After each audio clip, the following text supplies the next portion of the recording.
What is going on, everyone? Israel back again with another video. In today's video, we're going to be going over the All-Star game. Obviously, just took place a couple days ago, which is pretty exciting. And honestly, it was very fun to watch. I had a great time watching it, which normally I don't. I feel like I haven't watched the last couple All-Star games, to be honest. So, figured to watch this one. Definitely a good time with all the players, being mic'd up and everything. And honestly, it was a pretty good game overall. It was more one of those like close games, but I had a ton of fun watching it. Let's go over the All-Star game in its full. So we obviously start the All-Star game with an electric like opening.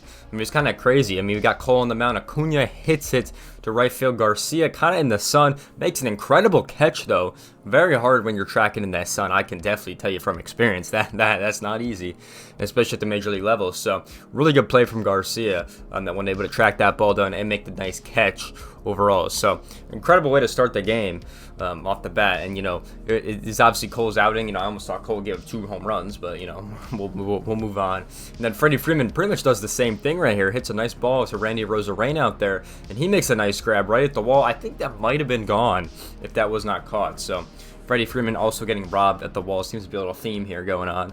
Yeah, it's funny that Garcia and Randy Arozarena make the catch. Two really good friends. So crazy, first inning to start the game with, in my opinion. So that's how we start the MLB All-Star game. It was really hot up to there, and then I think we got the players mic'd up after this, so that was exciting to see. That was my favorite part, hearing all the players mic'd up. I think we got Betts and Freeman.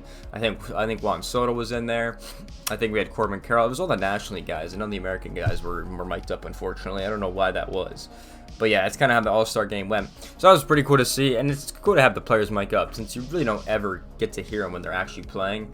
Like, you hear them in spring training, and obviously I think Freddie Freeman being mic'd up is, hilarious.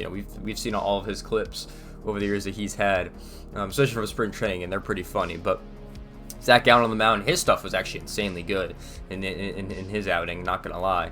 But yeah, definitely had a good performance right here in the All-Star game, and it was just cool to see overall. A lot of these players that are really well, but you're never really get to see. Obviously, I don't really watch much Diamondbacks baseball just because they're on so late, from the East Coast. So I don't really watch them ever. That pitch was gross to Ohtani right there. I mean, 84. I mean, goddamn, he had a lot of movement on that one for that. And Ohtani didn't pitch, by the way, if anyone was wondering. He was just DH, and I think he just had like 2 ABs, and then that was it for him.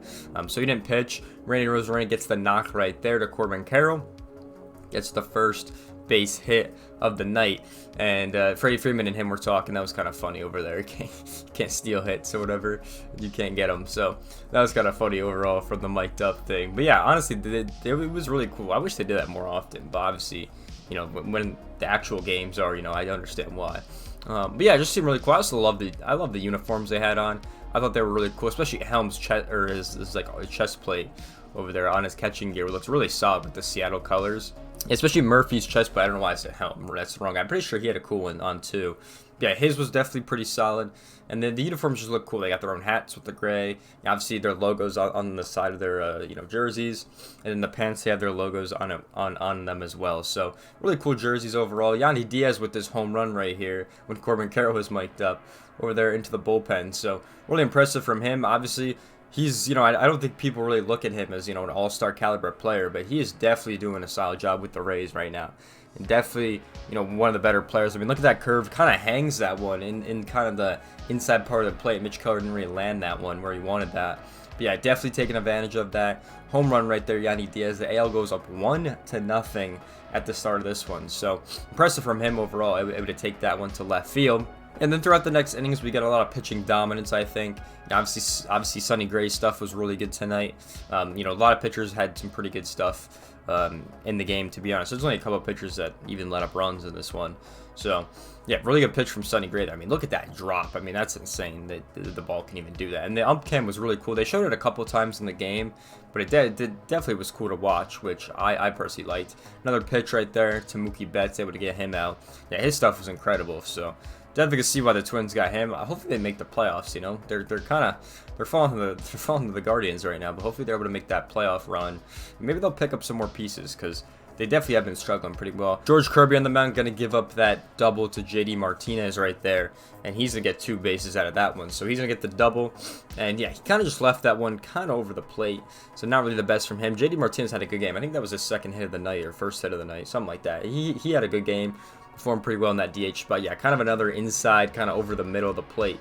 Able to barrel that one to left field. So now we got Elisa Rice coming up. He was already 1-for-1 in this game. He's obviously gonna, do what he does and get another base hit right here because that's just who he is. He saw only 2 pitches the whole game and he got 2 base knocks from him. That's gonna score JD Martinez, so the game is tied 1-1 right there. And this guy's incredible. Personally, I think he should win the MVP if he continues to perform like this. I mean, the amount of hits and production he's got for the Miami Marlins is literally insane, and he gets the stolen base right there as well. So this guy's an MVP caliber player. It's kind of crazy. I was looking at the bets the other day. I think Acuna's still favored, and I think Luis Ariz is behind like 3 or 4 other players, which in my mind is insane because I don't know why, because he's literally the best player, I think, in my opinion. But yeah, we'll see if he ends up winning that MVP. Personally, I might bet on that one because been right in the past. I think I could be right again. In my personal opinion, because I think if you bet like $10, you get like 300 or something. So yeah, kind of insane. They do review this one. He ends up being out, unfortunately. But yeah, definitely a good stolen base. Helm obviously able to get him out on that one. He's just an all-star caliber player, and it's kind of just what he does. And watching him in Miami, I mean, it's just something else. I mean, he's just insane. It's only I think his 3rd or 2nd year in the league. So, and he's already been performing insanely well, winning that batting title with the Twins last year. Probably going to do it again, maybe even closer to that MVP race. So just insane talent overall from Luis Ariz. Now we get to the 5th inning. Right here, this was an insane play, by the way, by Austin Riley and Matt Olson. I mean, right across the diamond. Good pick from Olson. I mean, this is why these guys are, the caliber players, and they get paid what they get paid on the Atlanta Braves. So it's a really good throw from Riley right there. Able to bounce that, and then look at this pick. Not a normal pick, kind of has to go out and kind of scoop that one up. So really incredible play from Matt Olson right there. Just insane. Like, look at that. I mean, just insane. That's why these guys are at the best record in the league, because with that defense. All right, then we get to the bottom of the 6th. Brent Rooker comes up to the plate. That's my guy from Oakland. He's obviously going to do what he does and hit a nice 2-run double. I mean, you know what I'm saying? Or hit a double. Not 2 runs, but we're going to get there soon. But yeah, obviously going to hit that double for the Oakland A's. His trade value just went sky high through the roof. Love to see that. Hopefully he gets on a better team, because personally, I love watching him play. I think he's one of the A's, kind of the best stars they got on that squad, besides their center fielder over there, who's almost got the most stolen bases in the league. So really excited to see Brent Rooker right there, able to put a 2-run, or a double at least, into center field. Bo Bichette comes up with another nice deep fly, gonna catch by Juan Soto. Perez is gonna run on in and get the tag. So AL goes up 2-1 now, and with the sac fly, it's obviously gonna help. Bringing it to the top of the 7th, where the NL almost tied it up. Actually, is pretty insane. Guerrero Jr. hits this absolute tank shot down the line, and unfortunately goes a little bit foul. So unfortunate from him, because that ball was destroyed. You know what I'm saying? Absolutely destroyed this one. Was a little bit too early on that one, just like we have in MLB The Show, which is nice. So definitely unfortunate from him. Actually destroyed that pitch, to be honest. But they ended up reviewing it. I think it was like an inch or whatever off the pole, which is kind of unfortunate. You can kind of see it curve past the pole right here. So that's kind of unfortunate. Kind of wish it was a home run for him, but yeah, first AB almost does that. Pretty unfortunate that it's gonna go, foul, but it's all good. Overturn that one. There's a lot of challenges in this All-Star game. Now I think about it, I think there were like 3 or 4 of them. But yeah, now Julio Rodriguez coming up to play, obviously the hometown kid. And he gets struck out by Duvall. I mean, a 101 to the top of the zone is insane. I mean, that's a disgusting pitch right there. You know what I'm saying? Ends up striking out on that one. Then we go to the top of the 8th inning, where it was Nick Castillo gets on second base, and Elias Diaz from the Rockies gets up, and it's an absolute 2-run tank shot to left field, and puts the NL on top for the first time pretty much all game. They had the lead, so that was very exciting. And I don't think a lot of people expected him to actually be doing that. So shout out to him. He's having an incredible season with the Rockies. We'll see if he might get traded at the deadline. We really don't know. Rockies, really haven't done much at the deadlines the last 2 years. So we'll see if they want to pull the trigger on him or Crone or one of the other guys, because the Rockies do have some good. They do have some good talent, I think, and it's just they don't really have a full team of talent, which is kind of what that team needs. But Diaz is one of their shining stars. It's obviously, I think he's 32, first All-Star game appearance, so really shined in those later years. So now we get to the next inning. Obviously, this was an incredible defensive play, I think. Brent Rooker comes back up to the plate, line drive to Austin Riley, and then a nice pick from Pete Alonso to double him up over that first base. So that's a good pick from Pete Alonso right there. Austin Riley, another incredible defensive play. I mean, this guy's insane. This is why he's worth $32 million for the next 10 years. I mean, he's easily insane for the Atlanta Braves. One of their best contracts he signed. for them. So insane overall. Kind of tough for Rooker though. You know, I thought a second AB might have done something right there. Then they go to the bottom of the ninth. It gets pretty interesting. Juan DeFranco is going to start this one off. And we got Craig Kimbrell on the mound for the save. You know, one of the best closers, I think, in baseball. He's been with a lot of teams, though. And Franco sends that to right field. Everyone thought this was going to be gone, but it was shut at the wall. Juan Soto's going to make that catch. And kind of unfortunate because if the game was tied after 9, it would be a home run derby to decide the winner, which would actually be insane to see. Because they implemented that rule like a couple years ago and it hasn't happened. Kyle Tucker comes up to the plate, gets a walk. So now we got man on Julio Rodriguez back up to the plate, kind of like in this Hollywood fashion, Moneyball fashion right here.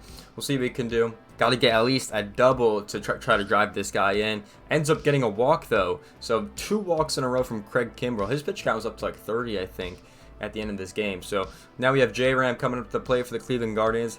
Ends up closing out the game with that strikeout. 93 to the corner right there.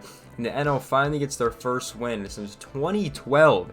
It's been so long since the National League has actually won the All-Star game. Elias Diaz is named the All-Star Game MVP, which is very exciting, especially for the Rockies, because that's a really good trade bait for him if they want to get rid of him at the deadline and try to get some prospects back. Cal Ripken Jr. gives him the MVP. That was pretty much the All-Star Game. Very exciting to see overall. And I had a great time watching it. You know, I probably should have done this the last couple of years, to be honest. But yeah, I had a great time watching the All-Star Game. That's pretty much All-Star Weekend done. So kind of unfortunate we don't have any more cool events. But now we're on to the second half of the year. We got a lot to talk about coming up on the next couple of days.